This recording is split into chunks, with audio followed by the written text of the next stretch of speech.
and welcome to Inside Politics. I'm Anastasiya Lavrina. Armenia has voted, and the results are already sending signals far beyond its borders. Prime Minister Nikol Pashinyan's party has secured another parliamentary majority despite a highly polarized campaign dominated by questions of security, foreign policy and Armenia's future direction. The election was widely viewed as a choice between continuing Yerevan's gradual shift toward closer cooperation with the European Union and the United States or returning to a more traditional alignment with Russia. The vote comes at a critical moment for the South Caucasus. Peace negotiations between Armenia and Azerbaijan remained unfinished. Discussions over constitutional reforms continue and regional connectivity initiatives are increasingly shaping the economic and geopolitical landscape. At the same time, tensions between Yerevan and Moscow have deepened, while Western partners have signaled their readiness to expand political and economic engagement with Armenia. What message have Yerevani voters delivered? Does this result strengthen the prospects for regional peace and cooperation, or could it deepen existing geopolitical divisions? And what should neighboring countries expect from Armenia's next political chapter? To discuss this, I'm joined now by our guest, Dr. Vakhtang Maitsav, political analyst from Tbilisi, Georgia, and Rick Faun, professor at the University of St. Andrews, United Kingdom.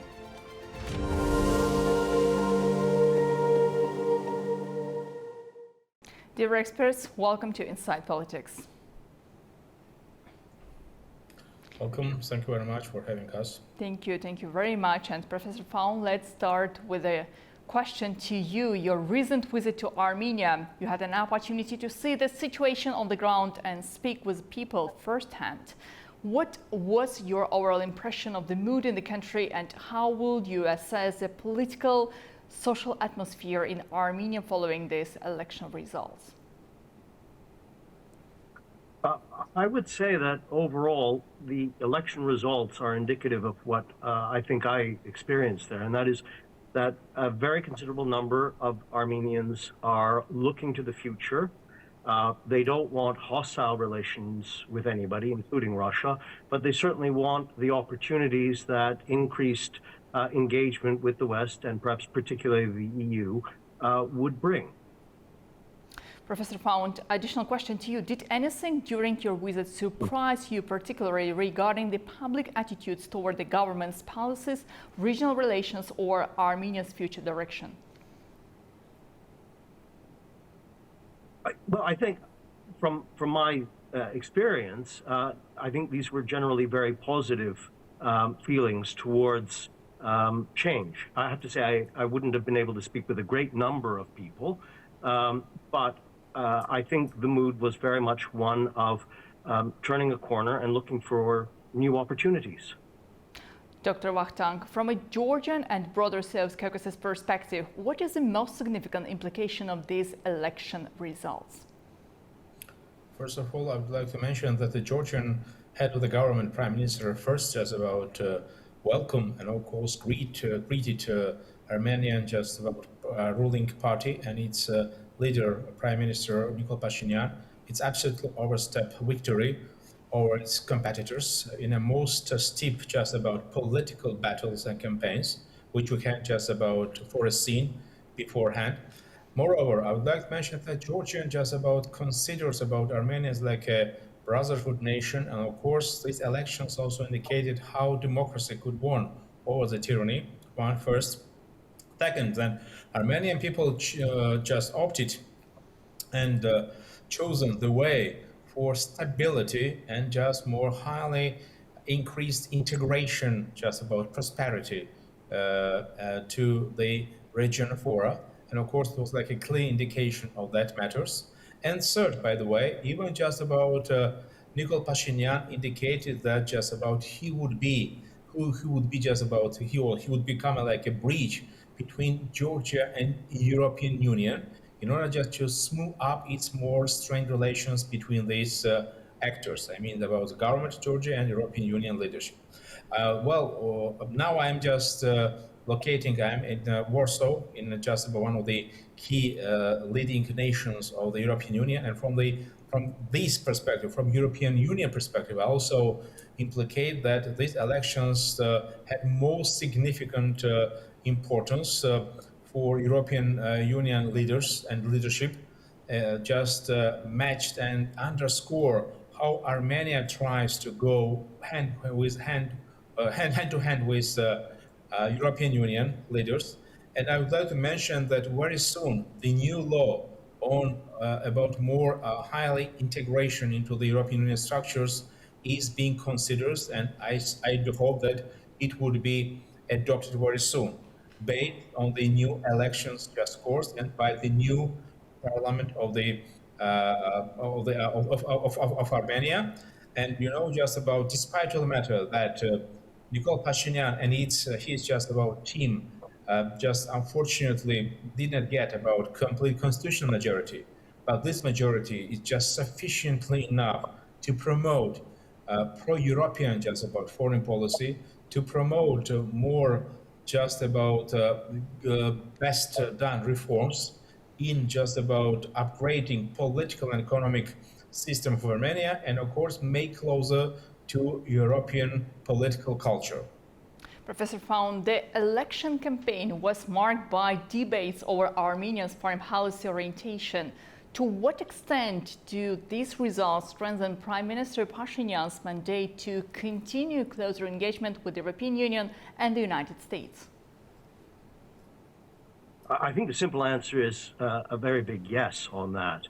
As Vakhtang said, this is not enough of a win to make, say, a constitutional change, but Pashinyan's party won twice the popular vote than the Karapetyan competing Strong Armenia party. And I think that's a very, very significant say. That's a 2-to-1 voting margin. And the Pashinyan position was very, very clear on this. And I think that there's a lot to be said in the visuals that he was using. And that was of the boundaries of Armenia. So clearly, by its absence, no reference to the Karabakh Oblast or what Armenians refer to as Artsakh.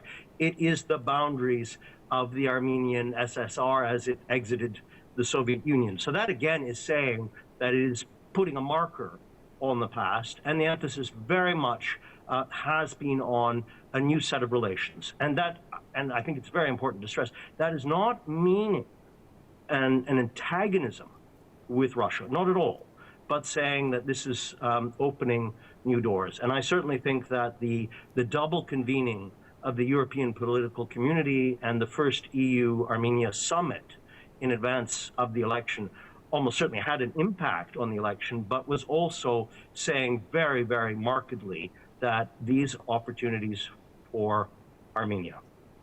Dr. Vakhtang, at the same time, Armenia remains economically and energetically connected to Russia. We cannot ignore these facts. So how realistic is it a further geopolitical shift without creating new vulnerabilities for the country?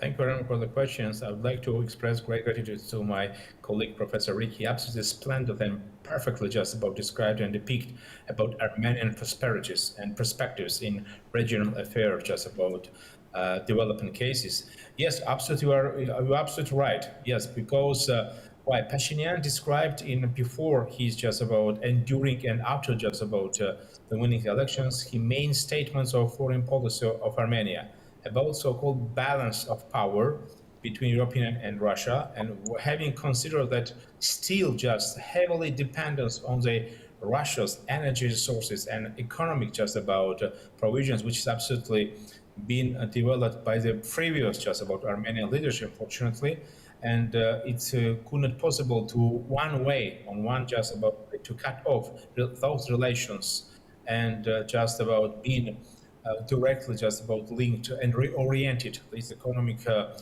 integrations with European Union and United States. But however, just politically, that's about Pashinyan also have done opposite way. And of course, nowadays, European, or who can mention about that's about United West or just about the Western community are more just looking forward to more increase its political integration with Armenia, but of course having with balance just provisions with Russia on case of the economic development. But however, according to the some just data, this dependence also been, of course, decreased. Some steadily, not so much, but still also decreased. And of course, its decreased amount also just reached about 24%, but not in vain of the Armenian side, but mainly from a Russian side, because Russia steadily and how to say hidden way try to impose economic sanctions over Armenia in order to punish Armenian political leadership its more pro-European policy implications. Professor Faun, the peace process between Armenia and Azerbaijan remains one of the key issues for regional stability. Do these results increase the likelihood of progress, or could domestic political considerations in Armenia slow the process down? No, I think the results are very favorable towards the peace process. The one party that might have been the greatest spoiler for the peace process polled under 10%. And I think the efforts of the ruling party are directed towards making peace. And I think the prospects of the TRIP initiative gaining ground now are that much stronger. Dr. Vakhtang, one of the major discussions in the region today concerns connectivity and trade routes, as Professor Faun also mentioned, TRIP or Zangezur corridor. How important could regional economic integration be for Armenia's long-term development compared to support from external partners?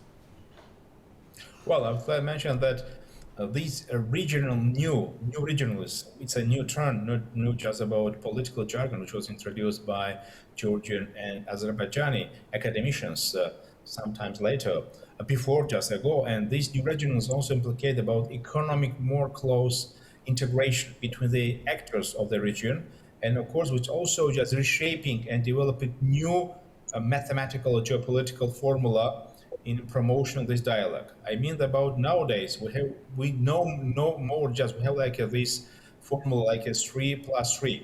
Also, just Georgia never been participating in just 3+3 fora, and it really was like a 3+2. But even this just formula have never been existed so far. And nowadays we will have seen about two just about fora, which we can just describe like a 2+1+1. Two just about South Caucasus just actors, Armenia, Azerbaijan, one Turkey as a regional leader, and one United States. And I do hope that Georgia will join just about very soon to this just about new regional fora, and will be just transformed into this 3+1+1. And I guess if also the European Union also join this format, it will be just transformed to this 3+1+2. But nevertheless, I would like to mention that Baku-Tbilisi-Kars railway, just about open ship, new transformation of geo-economic security at regional level, where Armenia could also join, by doing so, to expand its relations with Western community and also just with Oriental just directions. I guess to join this middle corridor project. Professor Faun, that's a really interesting case. In Georgia, debates over democratic governance, European integration, and relations with Russia remain highly relevant. Do you see any parallels between the political discussions taking place in Georgia and those we have witnessed during Armenia's election campaign? It may be that Vakhtang can speak even better. Absolutely. My next question will be to Professor. Yeah, please. Yes, I didn't want to be presumptuous. I'm not sure that the parallels are absolutely exact. I think there is some overlap, and certainly the Armenian elections have been described as polarized. I mean, I fully understand that. I mean, I've had the opportunity to travel to Georgia many times and engage with lots of Georgians. I think the depth of the polarization in Georgia is far greater than even anything we see in Armenia. And I think the Georgian government's position is so out of line with the vast majority of the Georgian population. So in that way, I don't think that they're analogous. That is, Armenia and Georgia are immediately comparable. Of course, there is concern in some parts of Armenian society at a possible Russian backlash, and that's understandable. The connections are extremely strong across a whole range of cultural, economic, and other issues. But I would come back to the fact that I think a significant amount of the Armenian electorate knew for what they were voting, and that was a significant change in relations and opening new doors, and doors that aren't necessarily closing other ones, but just opening wider new possibilities. And frankly, possibilities that Georgia had been very good at expanding over the past couple of decades. What we may see, and I'd certainly be interested in Vakhtang's views, particularly on this, is if there isn't a kind of flipping of the positions of Armenia and Georgia, because the EU will almost certainly see much potential for developing relations with Armenia now. Dr. Vakhtang, the same question to you. Georgia has long sought to balance relations with different international actors. Are there any situations, particular lessons Armenia can draw from the Georgian experience? Well, I guess that just even Georgia also just tried to copy out some Armenian experience in that doing so. Why? What I mean? First of all, Georgian incumbent government trying to more normalize and stabilize its relations with the United States.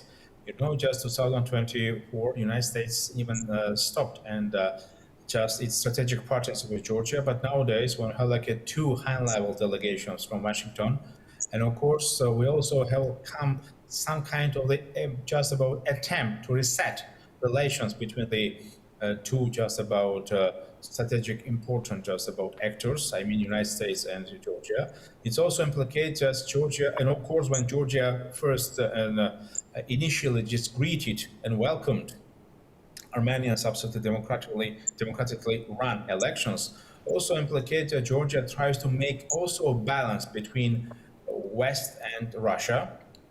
Well, of course, Georgia has absolutely more just about tragic experience with Russia, because, you know, Russia intervened, of course, just about, of course, intervene also just and start military intervention into August 2008. So this like just about, how to say, sad experience or just about trauma. This also just relevantly influenced about Georgian incumbent political elites and government just about very just about attentive relations with Russia. But nevertheless, even just incumbent government indicates that Russia is like just about occupant nation. They occupy Georgian territories, and of course, Georgian government absolutely opposed to join the pro-Russian so-called 3+3 just about fora, or about the regional security format. And of course, incumbent government also rejects any attempts to restore so-called political and diplomatic relations with Russia unless the Russians armed troops, armed forces, just staying at occupied territories of Abkhazia and Tkhinvali region. So, but however, just we have also another just implication. We have like a so-called Russian law just about foreign agents, which also just making distance from Georgia from the Western community. We also has like some just about restrictions on the freedom of media, freedom of speech, etc. But let's see how situation will be developed, yeah, and how it will just how Georgian-American relations will becomes more dynamic, more just about rigorous. And of course, after that, we can also indicate that Georgia would also just join Armenia and Azerbaijan in fostering about new political landscape at regional level. Professor Faun, very interesting comment. Western partners have repeatedly expressed support for Armenia in recent years. Previously, it was Georgia. What concrete forms of assistance should Yerevan realistically expect, and where might expectations exceed the reality? Yeah, thank you very much for this question. I would start by discussing EU membership with a major caveat.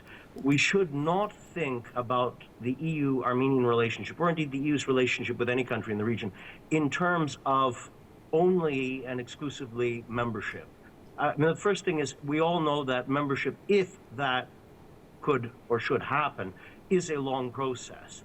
But second, most important, in that process are many, many stages. And these are stages of closer relationships and of real tangible gains for accession countries. So perhaps like everybody else, I've heard a lot of rhetoric about how membership is so far away, how it won't be achieved, and so on, and that raises false expectations. I don't think we should think in those terms. We should think in terms of free trade agreements. Remember that Armenia was at that stage in September 2013, and that was stopped. Okay, I know that was a long, long time ago. Armenia had that opportunity, and it was quashed. To get access to that integrated market, that wealthy market, to expand socioeconomic activities, especially things for youth, for higher education, for research, the tremendous range of possibilities is exactly that. So those are some of the things that we should be thinking about. And also, I think Georgia's relations in the past with the EU were indicative. Things like visa-free regimes and so on. There are very many major tangible things that can be gained from the intensification of that relationship long before any consideration of membership. So again, I would just say that any focus specifically and only on membership is actually quite misleading, and that the possibilities are really expansive. And my final question, Dr. Vakhtang, very shortly, if I may. Those changes in the number of parliamentary seats Armenia now has, the party of the Nikol Pashinyan, do you think it has somehow affect the future policy of Armenia in regards of the constitutional changes, which is one of the key elements for the possibility of signing the comprehensive peace agreement with Azerbaijan? And looking at the region as a whole, what is currently the biggest obstacle to a more integrated and cooperative South Caucasus? From my perspective, my personal opinion, that of course that Nikol Pashinyan and his team unfortunately hadn't been given just about constitutional majorities, could be as like one obstacle to promote this peaceful dialogue with Azerbaijan, mainly about to shift constitution and its basics. First of all, but secondly, it's possible just about to maybe run a referendum. And referendum also could be equal to the constitutional clause provisions in that respect. But nevertheless, it's good just about fora for Nikol Pashinyan that Armenian population, most vast majority, just